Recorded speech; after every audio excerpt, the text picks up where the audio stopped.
But it's like this never ending cycle of like chaos and not enoughness. And is my default setting to like not like myself, to not be Mm. pleased with what I see when I look at myself. And that is the work that Stephanie Westbrook was on my ass about when we are in therapy. Just like, when you gonna ever give yourself a break? Yeah. Hey, what's up, y'all? Welcome to Healing Myself, the podcast.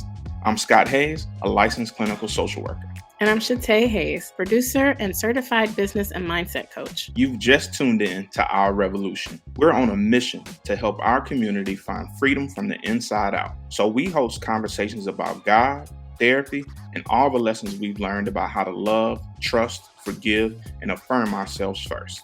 We used to talk about the hard parts of life. Now we talk about the healed parts because that's where true freedom resides.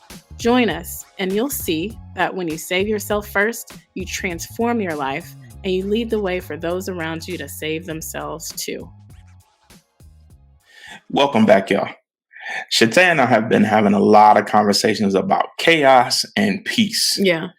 And I guess a part of my thought was more like, is it that some people's default settings are just chaos? Listen. And I guess we just kind of want to invite y'all into the conversation too, to just talk about what our default settings are sometimes and what does it mean when your default setting is chaos? What does that look like? Let me tell you what it looks like. It looks like where everything's fine. You know those memes where it's like nobody and then you or nobody and then somebody.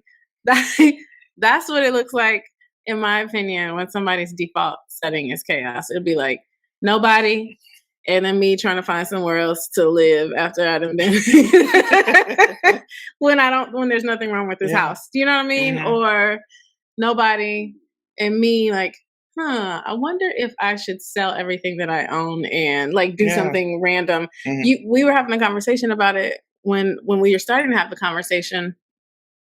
And I was like, why would this person or that person or just people in general do that? Like, why not just like things are fine and not in a settling, complacent kind of way, but like once you've just established some roots somewhere, why up and change it immediately? And you were like, people choose like to destabilize. And I was like, what does that mean? So, Mr. Mental Health Professional, what does it mean to destabilize?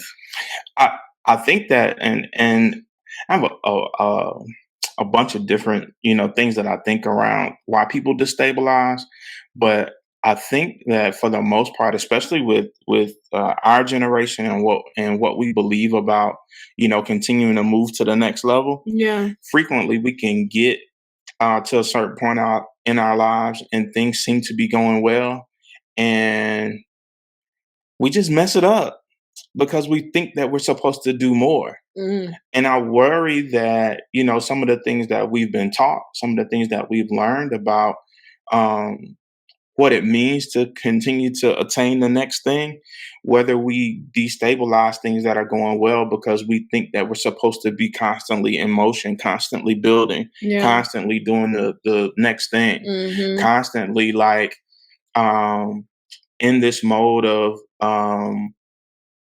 what's next for me? Do I need another stream of income?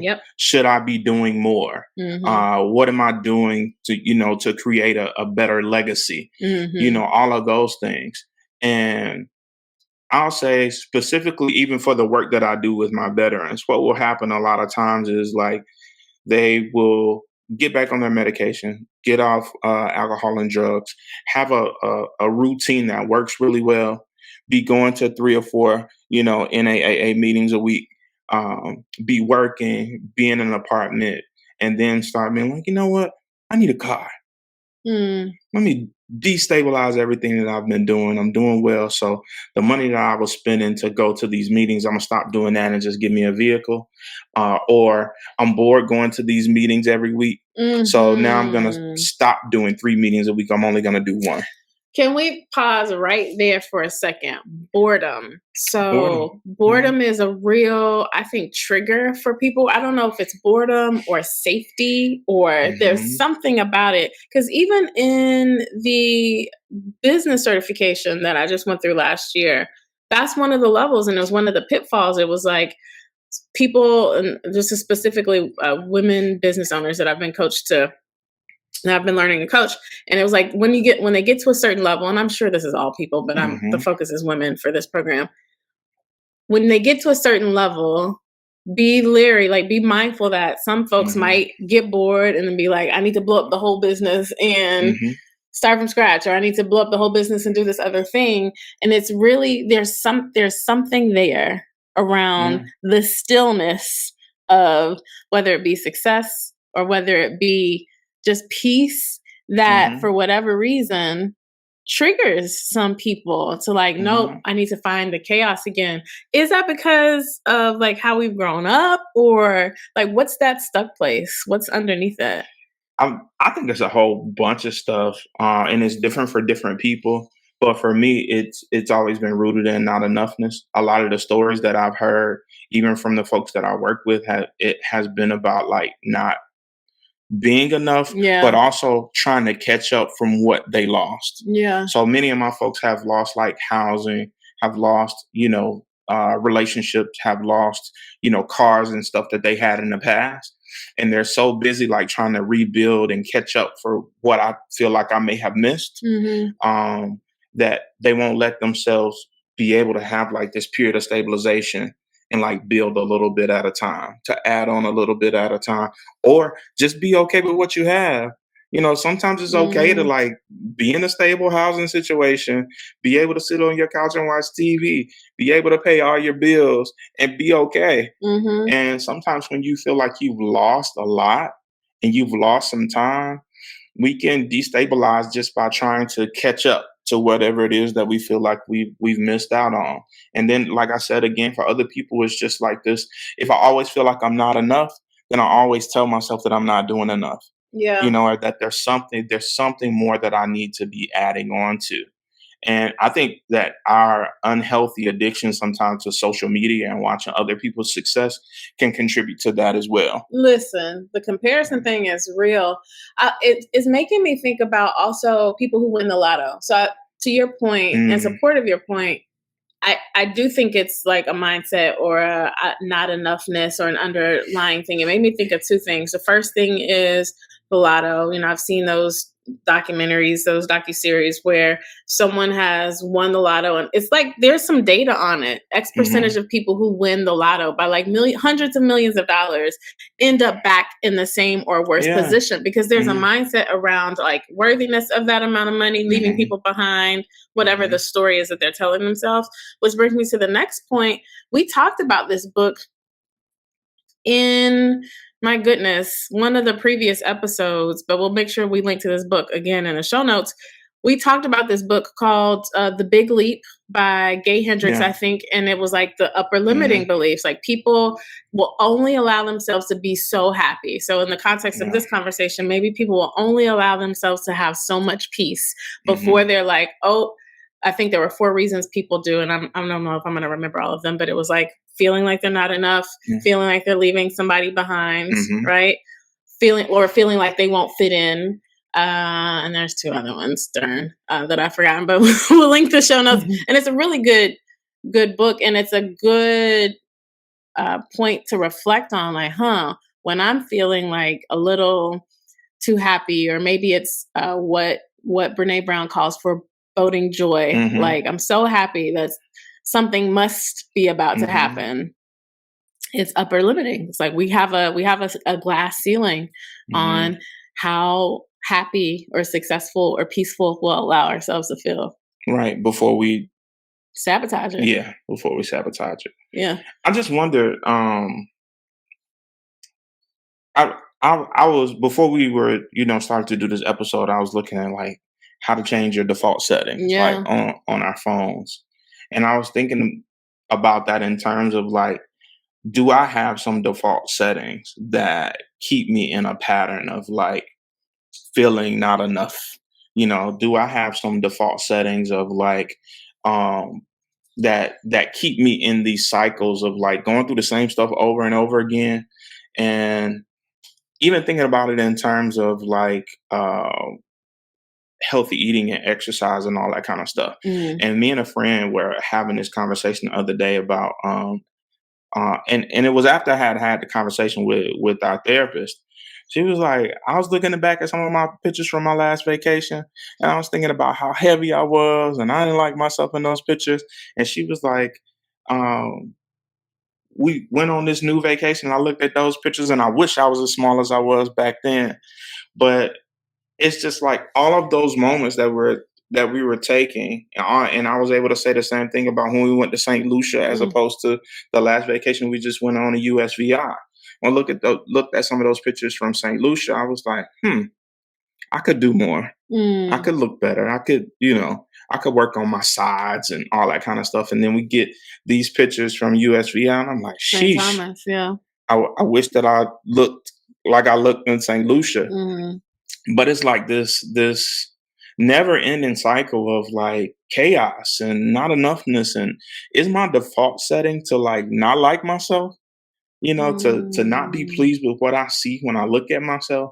And that is the work that Stephanie Westbrook was on my ass about when we are in therapy. Just like, when you gonna ever give yourself a break? Yeah. Like when are you gonna give yourself a chance to like be happy with like the person that you see in the mirror, like from a physical and from an emotional standpoint? When are you gonna be enough to you?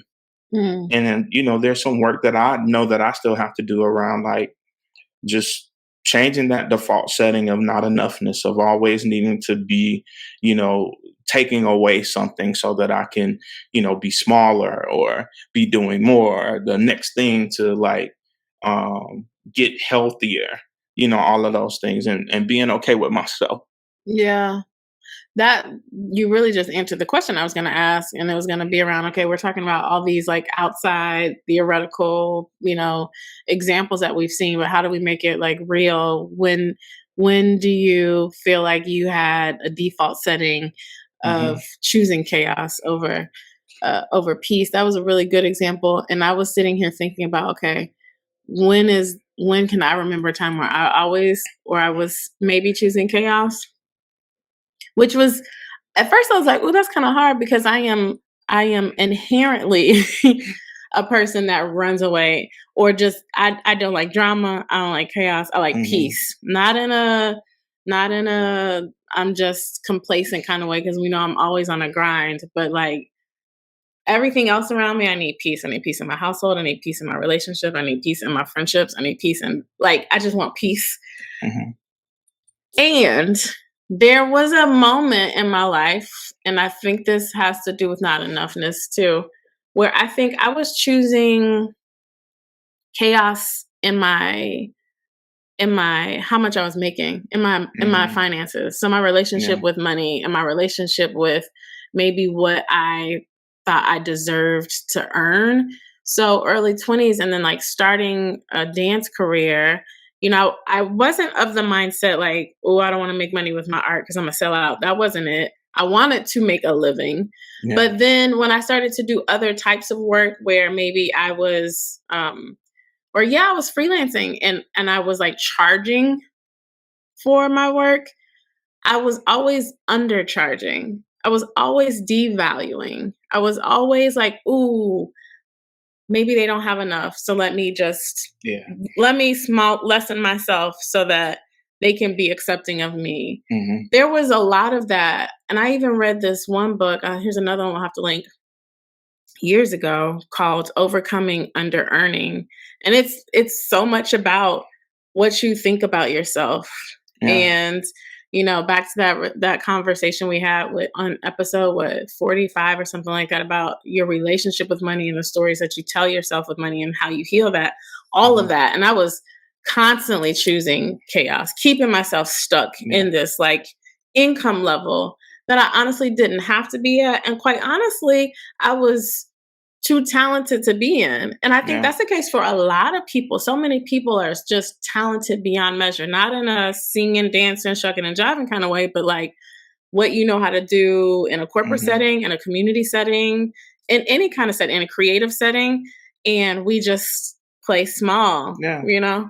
And I think that's one way that a lot of people choose chaos. Yeah. I was thinking back, you know, thinking in terms of like starting your career. And I remember all of my friends always getting together and going on like these trips and stuff. And I could never afford it. Undergrad, making probably like $27,000 a year. And a lot of my friends had gotten out and were in marketing, and they were engineers, working for 3M, all this other kind of stuff. And they would be going to Mexico on these wild trips, boys trips, just Puerto Rico here, all that. And I would be hearing all this information and just really beating myself up about the field that I chose to go into. Like I went into this field, I'm helping people, and I'm a social worker, working for DHR, and that's the Department of Human Resources in Alabama, and just making no money. And then, riding over to Atlanta when the boys gotten back from their trip and, hearing about all the foolishness and what I missed out on. But I'm thinking about, to have the opportunity at this point in my life to say that we went to St. Lucia and we just went to St. Thomas and we just did all of these things, right? We just went to Savannah for our anniversary. All of those things, the things that I was hard on myself back then about was the fact that I couldn't go. And now I have the finance, the opportunity, the health, all those things to be able to go. The only thing that I can do is beat myself up about how I look.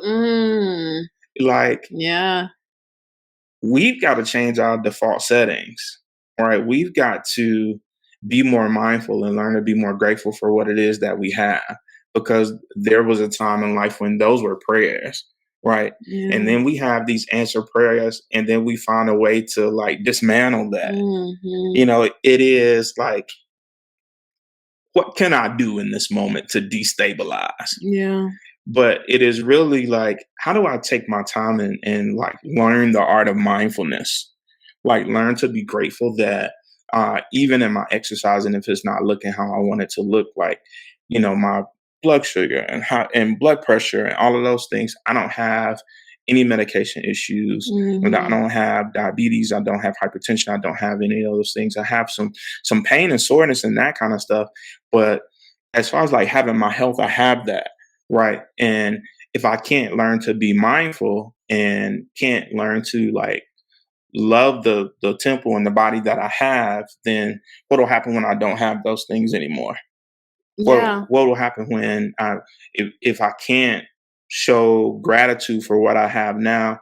Like, it is inevitable that you will just have a life that's filled with regret. Yeah, and then there's no guarantee if we are always, and this is the point, if we are always the point of like life or deeper, I don't know, I'm getting too deep. If we're always waiting to be happy until we have this thing that we think that will make us happy, then we are allowing external factors to dictate our joy. And so the point is, even when the conditions aren't the best, can I be happy? Can I find joy and peace with where I am right now? Can I find joy and gratitude for the body that I'm in right now? Can I find gratitude for the income level I'm in right now? Can I, you know what I mean? It's really about shifting our perspective.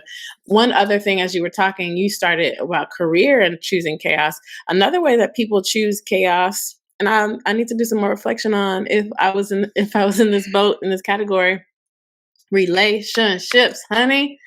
How people choose, the wrong one after the wrong one after the wrong one, because, we're choosing based off of how it looks like on the outside or on past traumas. And a lot of times when people say, ooh, they felt like home, it meant like they felt like the trauma. Like the chaos.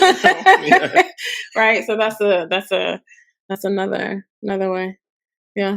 Yeah. I think, and of course, we used to spend a lot of times talking about the hard parts, and I know that we had to identify that chaos can be a default setting for us. But I really wanted to shift into like talking about the when we choose the healing, like the work that we do to heal ourselves. So, what does that look like? How do you change your default settings in these situations? Ooh, child. I've heard people in the mindset space call it reprogramming. I've heard someone in a church call it a a treatment. Now, I don't call it a new age church, but it was a church that was more spiritual than religious. It was Christian Mm-hmm. based, but they talked about a treatment. And in my opinion, those are the same things in that you are changing the story that you're telling yourself. Mm-hmm. So you have to first have some sort of awareness or reflection to identify what that story is. And that is exactly where a therapist comes in. Like, find yourself a therapist or someone who can mirror to you like what's actually happening. But then it's like, okay, once I know what that story is, the story that I want to let go or change, then you've got to change it with something else and continue to affirm that. So here's an example. When I was watching this masterclass about the guy who helps people change their habits, and I can't remember his name, but this one example people use all the time in terms of when people are trying to stop smoking. Mm-hmm. So in terms of reprogramming, the story, if you tell the story or if you affirm that I'm an ex-smoker Mm-hmm. versus affirming I'm a non-smoker. Mm-hmm. So you're changing the story, and after a certain amount of time of repeating or affirming I'm a non-smoker, I'm a non-smoker, I'm a non-smoker, you eventually begin to believe I'm a non-smoker, and then you don't Mm-hmm. desire to smoke, right? Coupled with all other tools and Yeah. interventions, of course. It's not just like just enough to say the thing, I don't think. But to answer your question, it's like what are you changing the default? What are you replacing the setting with? Uh-huh. Right? So if it's not going to be the chaos, then what are the steps to replace that with peace? And I think it starts with therapy and then changing the narrative some type of way. What do you Yeah. think? I definitely think it's about replacing. Um, and this will my forever narrative will be that language matters. Mm-hmm. And I was actually having this conversation with one of my clients the other day because one of the things that has been old school in like NAAA 12 step that I really have utter disdain for Mm-hmm. is people having to say I'm an addict. Mm-hmm. It is owning this thing and it goes against everything that I believe as it Yeah. relates to the way that we talk to ourselves about ourselves. Yeah. I understand what they're trying to do. They're trying to get you to a place of accepting that you have, this issue. But the client and I were having this conversation around him using the language that I'm a person who's in long-term recovery. Yeah. And Or that have sounds addictive behavior or something. I don't know. I don't even want to say addictive behavior, right? Because for me, I've had some behaviors that I've participated in that have been unhealthy behaviors. They are not who I am, Yeah. right? I am a person who is in long term recovery from some maladaptive behaviors, some things that have not benefited me in the past, and I'm learning new behaviors to help me do something different. Yeah. And I'm not an addict. Yeah. I'm not an addict to pornography. I'm not an addict to unhealthy foods. I'm not an addict to anything that is not healthy for me. Like I have a strong mind. Mm-hmm. I can change my choices. I can do something different. It is work that I have to do on a daily basis, and I am mindful enough, and I have the tools that I need to be able to make those healthy and positive changes for myself. And I think another way that I go about doing that is the way that I find mindfulness for myself is like taking a moment out of every day to like write down what I'm grateful for, Mm. to write down the things that happened over the course of my day that went the way that I wanted them to do and are in line with the version of myself that I really love. Mm. Like the highest and best version of myself. And what I've been saying lately is my favorite version of myself. Mm-hmm. What are those things that line up with that. So I give myself credit for the new stuff that I'm doing that is in line with who I enjoy being the most, the best and highest version of myself. And I don't wait until I make a wrong choice to highlight that bad decision, to keep me always believing that there is so much more that I have to do. There is so much further that I have to go, because I will devolve into chaos with the not enoughness mindset and not give myself enough time to be able to look out over the ocean and enjoy what God has created.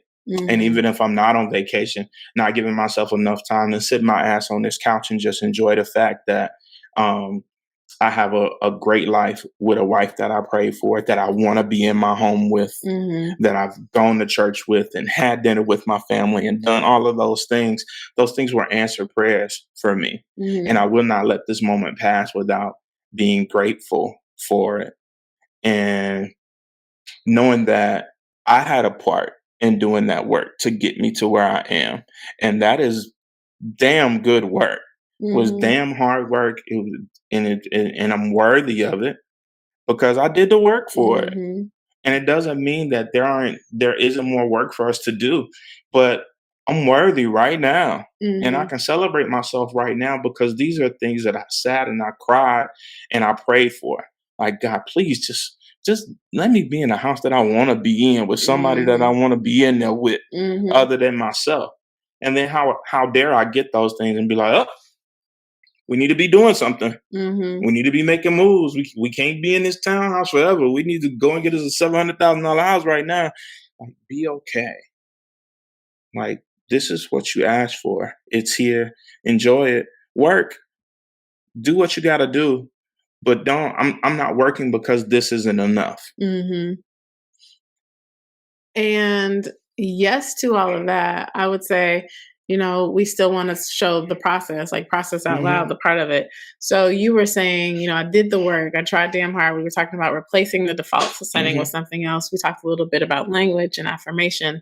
Is there like a concise, practical, like what are the steps of change? Is there like how you talk, how do you take a vet from when they enter your program into where they're ready to exit and they now have, like, I don't know, reformed, rehabilitated the thing. And I don't mean like, oh, first they got to see the medical staff, but like at a high level, are there steps of change that we could tell somebody? Like, first there's awareness, there's something that you want to change, and like then what?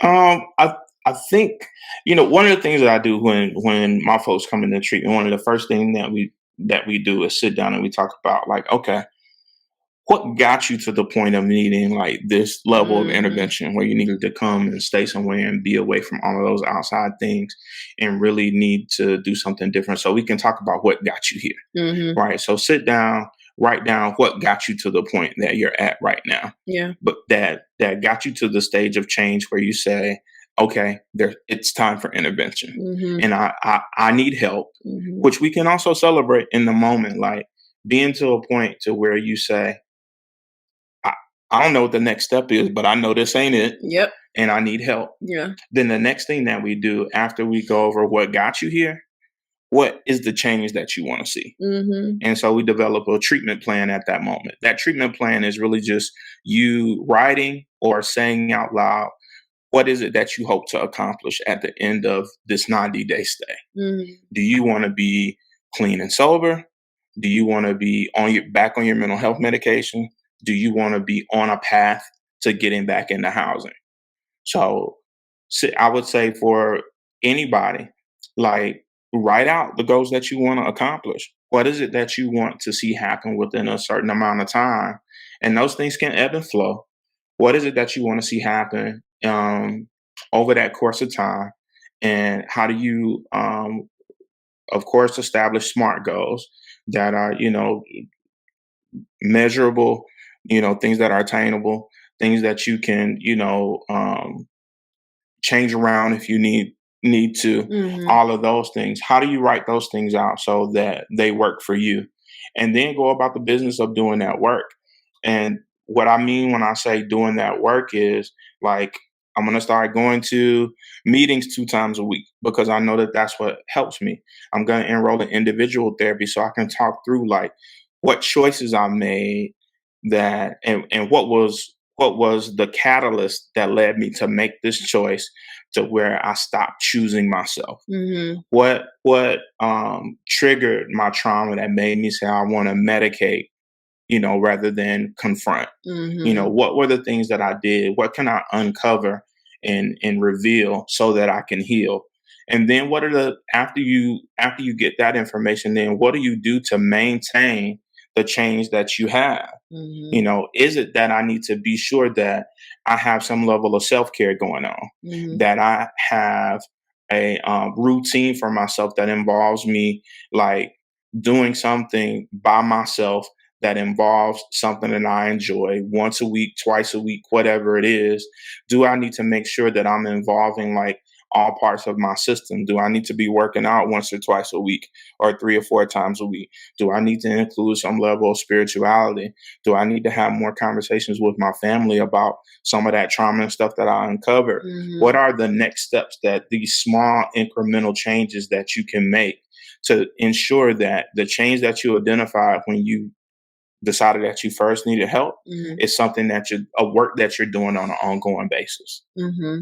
So I heard you say assess like where you are and how you got Hmm. here. Then set a goal or a plan. I guess a goal for where you want to end up, and then a plan on how to Hmm. get there. I highly recommend that plan include a therapist, or some other mentor, or Hmm. someone that can help, or accountability buddy, something like that that Hmm. can like really help you stay the course.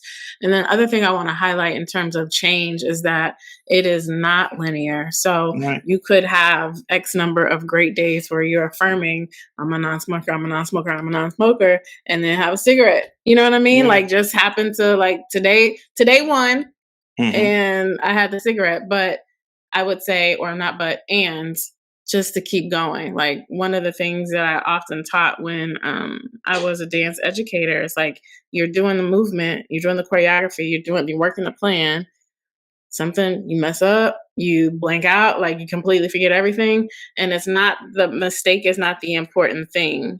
It's the recovery that's the important thing. And Hmm. so, yeah, I messed up on this step, but how can I keep going? And if I forget every single step, how can I just keep moving? Like that Yeah. is what's important. And in terms of change, in terms of getting somewhere, it is how much you like just keep going, like not giving up on yourself is Yeah. super important. Yeah. I think that part about things not being linear is really like a big part of the process. Mhm. It's a big part of realizing that as long as um, we on this side of the dirt, uh, it's gonna be, ebbs and flows. It's gonna be some back and forth. You're gonna take, some step forward, some steps back. There are gonna be things that will set you back that happen in your life. And along the lines of things not being linear, I would just say that we all have to give ourselves permission to like be human beings Yeah. who are, just trying to figure it out. And being someone who is doing the work to just figure it out is okay. Being on that journey to whatever your change is or whatever your desired behavior is okay. Mhm. And we will still have to deal with ourselves, with our interaction Mhm. with the environment around us, and the process itself is not always easy, but it ain't always hard either. Mhm. And I think when we have to when we in our minds uh, don't leave room for gray, Mhm. it is either hard as hell or it's too easy for Mhm. us. Mhm. When we don't leave ourselves any room to operate in the gray or operate in the in between, Yeah. I think that we set ourselves up for failure. If I don't give myself permission to really just be figuring it out and to really be in process and being a person who is doing the best that I can with the information that I have and giving myself to like make these small incremental changes as not only as they're needed, but as I can tolerate it too. Mhm. Cause shit, just who I am. I can't deal with a whole bunch of change at the same time. Mhm. So give me just a little bit because if you throw me all the way in there, and I will quit forever. Ain't never going back. So Don't I know? yeah. Um, what's the biggest lesson you've learned about choosing peace? Or default settings or anything that we've talked about. Hmm. You know, for me, I don't know if it's a lesson. It's just such a core value of who I am. It is, I look for the peace in situations. And I'm sitting here wondering, is that a place of privilege or is it a place that I've worked to get to? Or I don't know why that's a thing about me, but I actively look for the peace. When I'm making decisions, I'm like, which decision gives me the most peace? That doesn't mean it's the easiest decision, but which one do I Mm, have the most peace around? If I'm choosing people, opportunities, like which one has where do I feel the most amount of like peace? Yes, this is for me. And uh, I guess the biggest thing that I've learned about it, and maybe why it's such a core value, is that it's never steered me wrong. There's and I'm not trying to make this about religion, talking about God and my relationship with God. There's a scripture that seek peace and pursue it, and it has never steered me wrong. mm, When I don't choose that peace, when I choose a thing where I'm like, oh, I'm gonna just do it out of obligation, or I'm gonna just do it because the other person prefers it, or I'm gonna just do it to insert whatever the reason is, and it's not the actual yeah, peace that I have. Every single time, hot ass mess. Every single time. Right. And then I'm angry and upset and resentful and bitter and like, why did I make that choice? And or more exhausted or more yeah. depleted or just not the fullest version of myself Hmm. every single time when I Yeah, don't choose peace. yeah. So that's I don't know if that's a learning. I guess it is. It's a little bit of both. But like what about Mm. you? What have you learned about? Whew. I think that the equilibrium that I'm creating in this space, it exists because there are boundaries here. Mm, And when I make a choice to bend my own boundaries or step over my own boundaries to preserve something that ain't mine, whether it's a relationship or if I'm operating outside of my boundaries that I've set for myself, or I'm allowing other people to operate outside of the boundaries that I've set, it always devolves into chaos for me. mm-hmm. And Mm-hmm. when I made up my mind that I was going to do something different, I had to basically tear down all of this stuff, right? And start to rebuild on level ground. That level ground like involved like this blueprint, this plan that I had. And not everything is going to go the way that I want it to go, but I can build on level ground. Mm-hmm. When I allow people to um step over my boundaries or operate outside of the boundaries that I've set for myself, then I'm taking away that level ground. I Mm. am building on something that's unstable because I'm thrown off from the plan that I have for myself. So, the biggest lesson that I've learned is to honor my own boundaries, and to realize that it is okay to have them, and to make sure that, when people don't operate within those boundaries, that I check them, and that I I maintain this space that I've set for myself to be allowed to grow and to build in a place that has equilibrium, that has homeostasis, where things can thrive in this environment around me. And I gotta honor that, whatever it looks like. And so you're saying for you, boundaries adds to your peace? Absolutely. Mm. Because I'll be around here mad at people for, who they aren't, and wanting them to do something different, Mhm. wanting change for other people more than they want it for themselves. Listen. And I'm talking about it, and it has only ever led to burnout for me, Mhm. as far as like work has been concerned, as far Mhm. as family relationships have been concerned, as far as like friendships have been concerned. Like wanting something for other people more than they want it for themselves is Listen. a boundary I cannot cross. Like I can help you try to talk through some stuff, That you but can't cross anymore. right, but because you can't own anybody's stuff. Yeah. It's not healthy, and I have in my past, and it just hasn't been healthy for me. Biggest lesson in my own self damn business. Mind your own self business. So real quick before we jump into our music for the moment, reflection for you. I mean, just offer you the opportunity to think about what your default setting is. Think about, he said that first step of change is to assess where you are and how you got there. Maybe that's the first step that you could do today.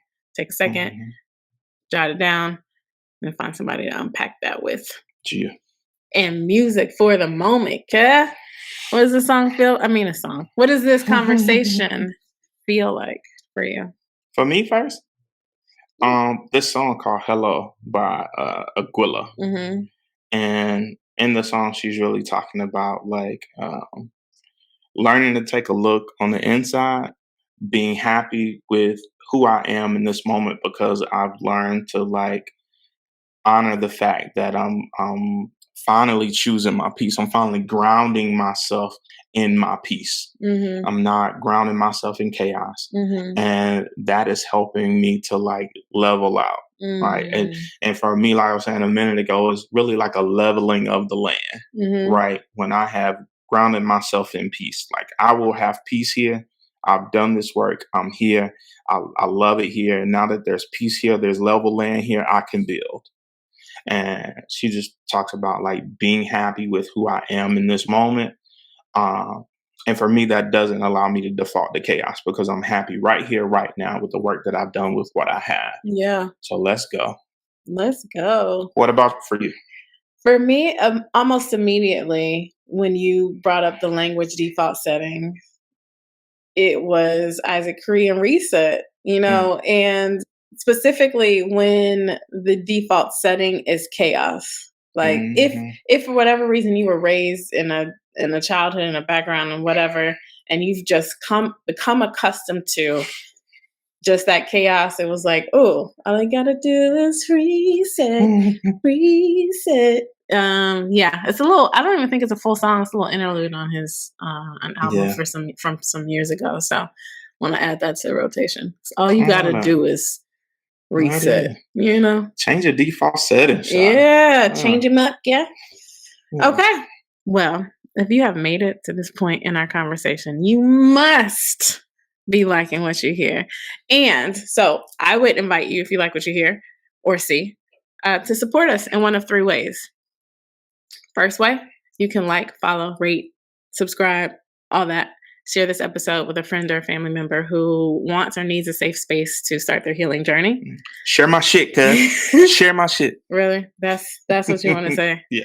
And speaking of liking, rating, and following, subscribing, we got a shout out, Angel PMC, who left us a comment on episode 76 and said, good stuff. Thank you, fam. Thanks for supporting us. We appreciate the love. And we hope you keep coming back and keep getting what you need. So one of three ways, like, follow, subscribe, rate, leaves a comment like Angel PMC did. Second way, you can support an event. We have man-to-man live events. We will have our very first live podcast event in March in the Atlanta area, with a portion of all of our proceeds going towards subsidizing or covering the cost of therapy for Black adults. You can subscribe to our newsletters, which are in the show notes, to get all of the latest and greatest on when our next events are and how to purchase tickets for them. And then a third way, you can rep your set, you can rep your healing through our affirmative merch. You find them on our site with, again, same thing, proceeds, a portion of the proceeds going towards subsidizing or fully covering therapy for Black adults. And speaking of some merch. Yeah. Check out the shirts, y'all. Y'all see them. HBCUs, hustle, hip hop, healing. Period. That is everything that encompasses who we are. Yeah. And we love our HBCUs. We out here on this hustle, love hip hop, and we all about this healing. Absolutely. So y'all, we just believe in affirmative merch. We believe in like saying the thing and sharing that thing. Yeah. It's important to us. So check out our merch. This is going to be one of our shirts. It will be available in several different color schemes and all that good stuff. But yeah, it's where we are. You can check it out on our shop, our bar shop on our site. And yeah, in honor of Black History Month, for sure. It's February. Yeah. All the things, everything, black, 365 Black, for sure. And let's close this out then, right? Yeah. Let's make the choice to heal ourselves, because when we do, we change our lives and we lead the way for those around us to heal themselves too. Hey. And most importantly, y'all, you're not alone. Mm-mm. Join us next time. We're going to take this journey together. All right, y'all. Peace. We out.